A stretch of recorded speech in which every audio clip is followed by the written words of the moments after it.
আশা করি তোমরা সকলে ভালো আছো। আজকে আমরা ত্রিভুজ সম্পর্কে জানব এবং ত্রিভুজ সম্পর্কিত বিভিন্ন সমস্যার সমাধানগুলো করব। আজকে আমি এই প্রথম একটি ভিডিও বানাচ্ছি তোমাদের কথা ভেবে, যদি তোমাদের কোনো উপকারে আসে। কেমন হবে জানি না, ঠিক আছে? দেখো, ত্রিভুজ কাকে বলে, বা এখানে বলছে তিনটে সরলরেখা দ্বারা সীমাবদ্ধ সমতলিক চিত্রকে আমরা ত্রিভুজ বলবো। তিনটে সরলরেখা, এখানে দেখো বই আছে, তিনটে সরলরেখা দিয়ে সীমাবদ্ধ সমতলিক ক্ষেত্রকে ত্রিভুজ বলে। ছবিটা তোমরা দেখতে পাচ্ছ, আমি এখানে দেখো বোর্ডে এঁকে দেখাচ্ছি। এই একটা সরলরেখা, এই একটা সরলরেখা, এই একটা সরলরেখা, তিনটে সরলরেখা দিয়ে আমি একটা সীমাবদ্ধ ক্ষেত্র তৈরি করলাম। এটাকে আমরা কি বলবো? এটাকেই আমরা বলবো ত্রিভুজ, ঠিক আছে? সরলরেখা তিনটের নাম দিলাম এ, বি, সি। এ বি একটা সরলরেখা, বিসি একটা সরলরেখা, এসি একটা সরলরেখা। তা তিনটে সরলরেখা দ্বারা সীমাবদ্ধ যে চিত্রটা হলো এ বি সি, সেটা হলো একটা ত্রিভুজ, ঠিক আছে? এবার দেখো, ত্রিভুজের এখানে আছে বিভিন্ন অংশ। বাহু, তোমরা দেখেছো এই ছবিতে, বাহু, তিনটে বাহু, এ বি, বিসি, এসি, তিনটে বাহু আমরা এখানে দেখতে পাচ্ছি। এবার দেখো বলছে বইয়ে কোণ, ঠিক আছে? এখানে কোণ কাকে বলবো আমরা? ত্রিভুজের প্রত্যেকটি বাহু একে অপরকে যে বিন্দুতে ছেদ করেছে সেখানে একটি করে কোণ উৎপন্ন হবে। তাহলে এখানে দেখো এ বি, বিসি, এসি, তিনটে দেখো তিন জায়গায় ছেদ করেছে।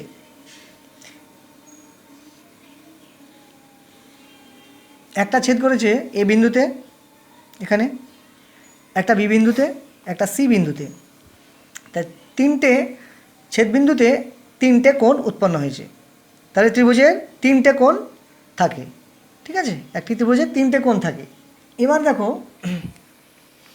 এখানে বলছে কৌণিক বিন্দু। এবার কৌণিক বিন্দু কাকে বলছে? এখানে ত্রিভুজের তিনটি বাহু পরস্পর যে তিনটি বিন্দুতে মিলিত হয় তাদের প্রত্যেকটি এক একটি কৌণিক বিন্দু, ঠিক আছে? এখানে ভালো করে দেখে নাও, আমি এটা ছবি করে পাঠাবো আবার, ঠিক আছে? তোমরা দেখে নেবে।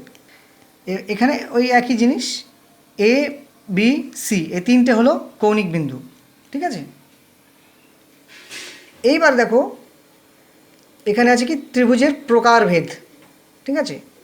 ত্রিভুজ আমরা জানি অনেক রকম হয়, ঠিক আছে? সেটা কিভাবে হয়? বাহুর, এখানে আছে বাহুর আকার অনুসারে। বাহুর আকার বলতে বাহুর দৈর্ঘ্যের আকার। এই যে এবি বাহু, এসি বাহু, বিসি বাহু, এই দৈর্ঘ্যের আকার অনুসারে আমরা সাধারণত ত্রিভুজকে তিন ভাগে ভাগ করব। একটার নাম বিষমবাহু ত্রিভুজ, অপরটির নাম সমবাহু ত্রিভুজ, তারপরেরটির নাম সমদ্বিবাহু ত্রিভুজ। তাহলে আমরা বাহুর দৈর্ঘ্যের আকার অনুসারে ত্রিভুজকে আমরা তিন ভাগে ভাগ করব।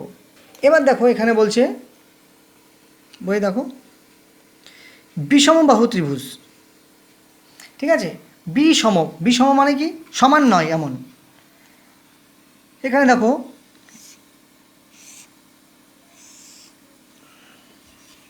এই ত্রিভুজটা দেখো, এবিসি ত্রিভুজ আমি আঁকলাম একটা। এর ধরো বাহুর দৈর্ঘ্য একটা 5 সেমি, 6 সেমি, একটা 7 সেমি। তিনটে বাহুর দৈর্ঘ্য দেখো তিন রকম। এখানে কি A B not equal to BC not equal to AC. ঠিক আছে, দেখতে পাচ্ছ ভালো করে ছবিটা। এই ত্রিভুজটিকে আমরা বলবো বিষমবাহু ত্রিভুজ, বিষমবাহু ত্রিভুজ। এবার দেখো আমরা আর একটা ভাগে যাব, পরের ভাগটায় সমবাহু ত্রিভুজ। সমবাহু মানে সমান বাহু বিশিষ্ট যে ত্রিভুজ, ঠিক আছে, তাকেই আমরা বলবো সমবাহু ত্রিভুজ।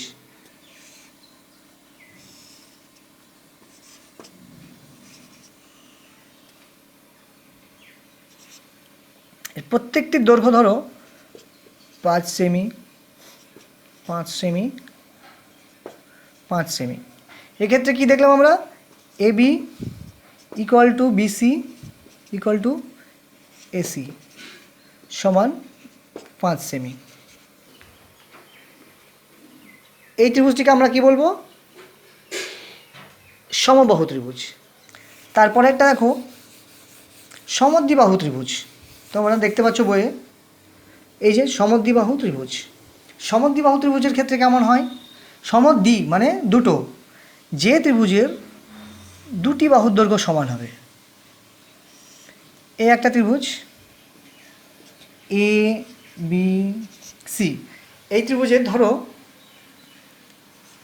এ বি ইকুয়াল টু এসি, এটা ধরো 6 সেমি, এটা 6 সেমি, এটা ধরো 5 সেমি।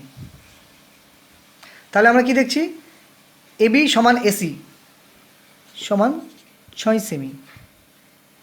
এই ধরনের এই এবিসি ত্রিভুজটাকে আমরা কি বলবো, সমদ্বিবাহু ত্রিভুজ।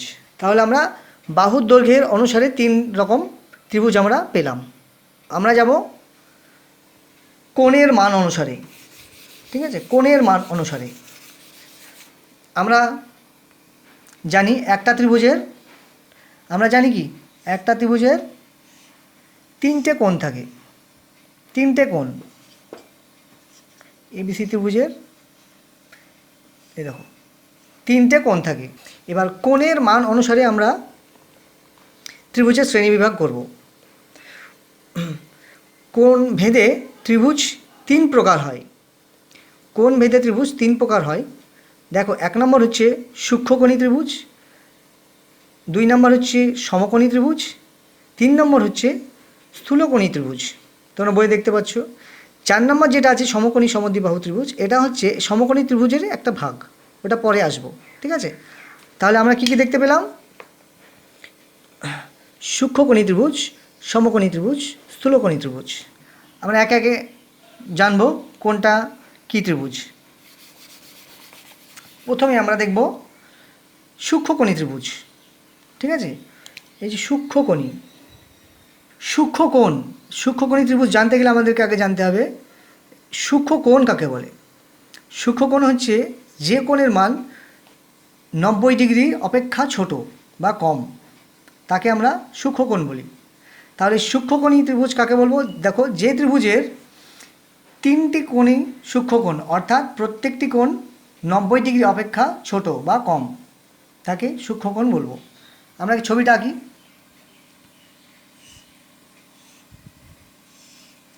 ধরো এই একটা ত্রিভুজ, ঠিক আছে, এই একটা কোণ, এই একটা কোণ, এই একটা কোণ, এটা 60 ডিগ্রি, এটা 60 ডিগ্রি, এটা 60 ডিগ্রি। দেখো প্রত্যেকটা কোণের মান 60 ডিগ্রি, 90 ডিগ্রি থেকে কম, তাহলে এই ত্রিভুজটাকে আমরা কি বলবো, সূক্ষ্মকোণী ত্রিভুজ, ঠিক আছে। আর একটা জিনিস এখানে মনে রাখবে যে সব ত্রিভুজের 3টি কোণের সমষ্টি সব সময় 180 ডিগ্রি হবে। যে কোনো ত্রিভুজের 3টি কোণের সমষ্টি হবে 180 ডিগ্রি। তাহলে এটা বুঝতে পারলে সূক্ষ্মকোণী ত্রিভুজ কাকে বলে। সমকোণী ত্রিভুজ কাকে বলছে দেখো, তোমরা একবার বই দেখে নাও, আমি ছবি করে পাঠাবো বইয়ের। এটা দেখো, যে ত্রিভুজের যে কোনো একটি কোণের মান এক সমকোণের সমান, অর্থাৎ 90 ডিগ্রি, তাকে আমরা সমকোণী ত্রিভুজ বলবো। ছবিতে এখানেও দেখতে পাচ্ছ, ঠিক আছে। যে কোনো একটি কোণের মান 90 ডিগ্রি হবে। তো নড়ছে, একটু দেখে নিও কষ্ট করে। দেখো এ বি সি, এই যে আমরা এই কোণটা পেলাম, এই কোণটার মান হচ্ছে 90 ডিগ্রি, 90 ডিগ্রি। ঠিক আছে, যে কোনো একটি কোণের মান বলেছে 90 ডিগ্রি, তা এই বি কোণটা হচ্ছে কোণ A B C equal to এখানে 90 ডিগ্রি। তাহলে আমরা এই এবিসি ত্রিভুজটিকে কি বলবো? সমকোণী ত্রিভুজ, সমকোণী ত্রিভুজ। ঠিক আছে, বোঝা গেল সমকোণী ত্রিভুজ কাকে বলে, কোণের মান কত হয়। স্থূলকোণী ত্রিভুজ, দেখো পরবর্তী আছে স্থূলকোণী ত্রিভুজ। ঠিক আছে, এখানে কি বলছে, যে ত্রিভুজের কোনো একটি কোণের মান এক সমকোণের চেয়ে বড়, অর্থাৎ একটি কোণ স্থূলকোণ, সেই ত্রিভুজকে স্থূলকোণী ত্রিভুজ বলে। স্থূলকোণ বলতে হচ্ছে 90 ডিগ্রির বেশি। স্থূলকোণ বলতে আমরা কি বুঝি, 90 ডিগ্রির বেশি আর 180 ডিগ্রির কম, তাকে আমরা বলবো স্থূলকোণ।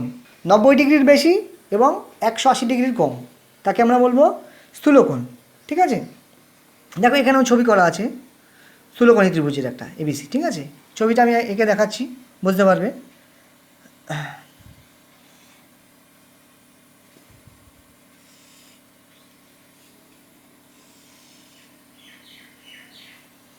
দেখো এ বি সি নাম দিলাম। ঠিক আছে, এই কোণটা ধরো সাপোজ 100 ডিগ্রি, 100 ডিগ্রি। ঠিক আছে, বি কোণটা হচ্ছে 180 ডিগ্রি। তাহলে এ কোণ আর সি কোণের মান আমরা কত হতে পারে সাপোজ, তাহলে আমি বলেছি সমষ্টি 180 ডিগ্রি, তিনটি কোণের সমষ্টি 180 ডিগ্রি। তাহলে এটা 100 ডিগ্রি হলে এ কোণ আর সি কোণ মিলে হবে 80 ডিগ্রি। সাপোজ এটা 40 ডিগ্রি, এটা 40 ডিগ্রি, সে যে কোনো হতে পারে। এই ধরনের কোণকে আমরা বলবো এটা 90 ডিগ্রির বেশি, 180-র কম, যে কোনো একটি কোণের মান বলেছে। তাহলে এটাকে আমরা বলবো স্থূলকোণী ত্রিভুজ। ঠিক আছে, বোঝা গেল স্থূলকোণী ত্রিভুজ কাকে বলে। এই 4 নাম্বারটা, 4 নম্বরে কী আছে, সমকোণী সমদ্বিবাহু ত্রিভুজ। এটা একটা সমকোণী ত্রিভুজের আর একটা ভাগ। আগে আর একটা জিনিস দেখে নাও, সমকোণী ত্রিভুজের এবিসি একটা সমকোণী ত্রিভুজ, এটাকে কি বলে, আমরা বলি ভূমি।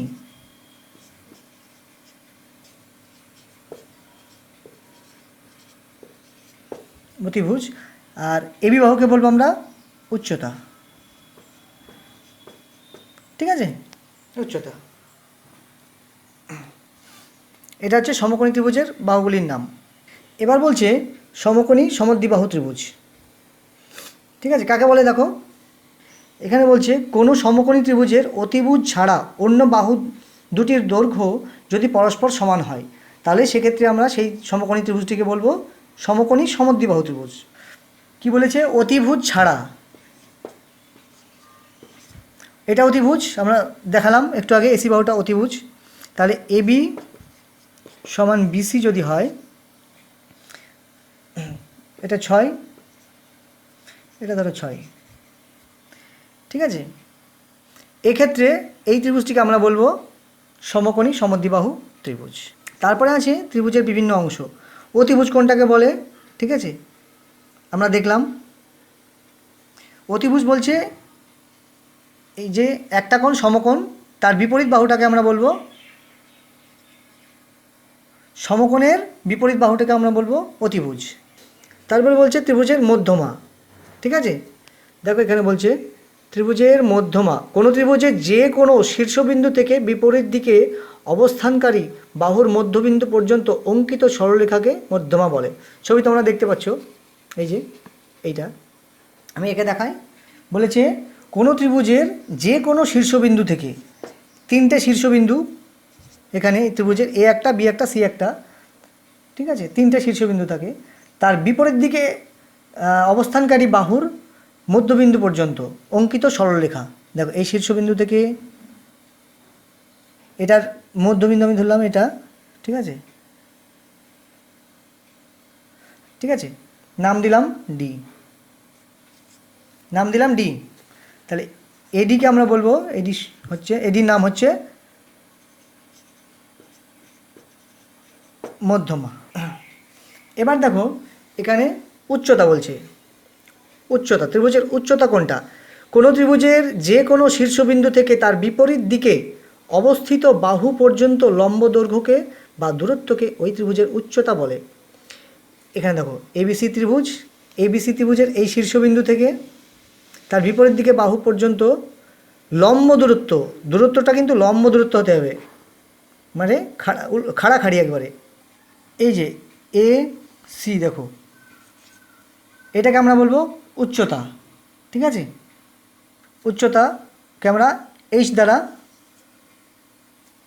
লিখে থাকি। তাহলে এখানে এসিকে আমরা বলবো, সরি এসিকে বলবো আমরা S equal to H equal to উচ্চতা। এইবার দেখো বিষয়গুলি সব জানা হলো, এবার কিছু ফর্মুলা আমি তোমাদের দেখাচ্ছি, দেখে নাও ভালো করে। এটা আমি ছবি করে পাঠাবো, তোমরা দেখে নেবে ভালো করে।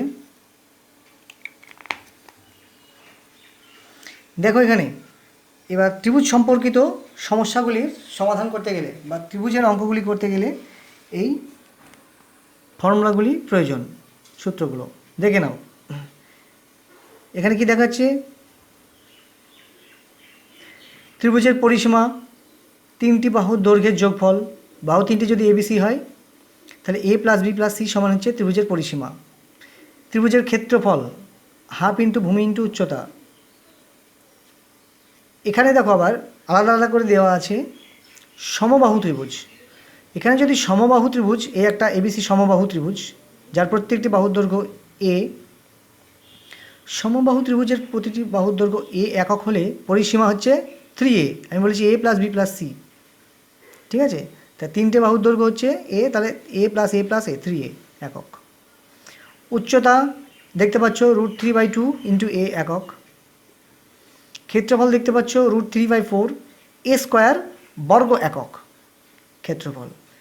সিমিলারলি সমদ্বিবাহু ত্রিভুজের ক্ষেত্রেও তাই, প্রত্যেকটি সমদ্বিবাহু ত্রিভুজের সমান যে দুটো বাহু থাকে তার প্রত্যেকটির দৈর্ঘ্য এ একক আর ভূমি হচ্ছে বি একক। এ দুটি এ একক আর ভূমি হচ্ছে বি একক। এটা অর্ধেক করে নিয়েছে, এই বিসি সমান বি একক, তাহলে বিসি সমান যদি বি একক হয় তাহলে এটা অর্ধেক করে নিয়েছে ডি মধ্যবিন্দু, এখানে এ ডিটা মধ্যমা, এটা বি/2 এটা বি/2, ঠিক আছে। বিডি ইকুয়াল টু বি/2 একক আর ডিসি ইকুয়াল টু বি/2 একক। দেখো এখানে পরিসীমা সমান 2a/b একক, পরিসীমা সমান 2a/b একক। উচ্চতা এখানে কি, উচ্চতার ফর্মুলা √a² - b²/4 একক। ভালো করে বুঝে করবে এগুলো। সমস্যাগুলি যখন সমাধান করবে, কোনটা সমদ্বিবাহু ত্রিভুজ, কোনটি সমবাহু ত্রিভুজের চেয়েছে ক্ষেত্রফল বা কিছু বার করতে, কোনটা সমকোণী ত্রিভুজ, কোনটা বিষমবাহু ত্রিভুজ, সব ভালো করে বুঝে করবে, ঠিক আছে। ওই একইভাবে দেওয়া আছে দেখো এখানে বিষমবাহু ত্রিভুজের, এখানে আর একটা জিনিস, ওই সমদ্বিবাহু ত্রিভুজের ক্ষেত্রফলের ফর্মুলা এখানে half into B into √a² - b²/4 বর্গ একক। ভালো করে বুঝে করবে।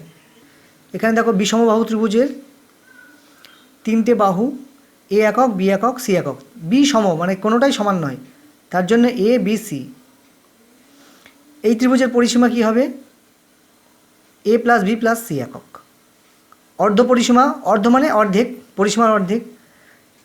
পরিসীমা যদি এ প্লাস বি প্লাস সি একক হয় তাহলে অর্ধ পরিসীমা 2 দিয়ে ভাগ করলে অর্ধ পরিসীমা পেয়ে যাব, ঠিক আছে।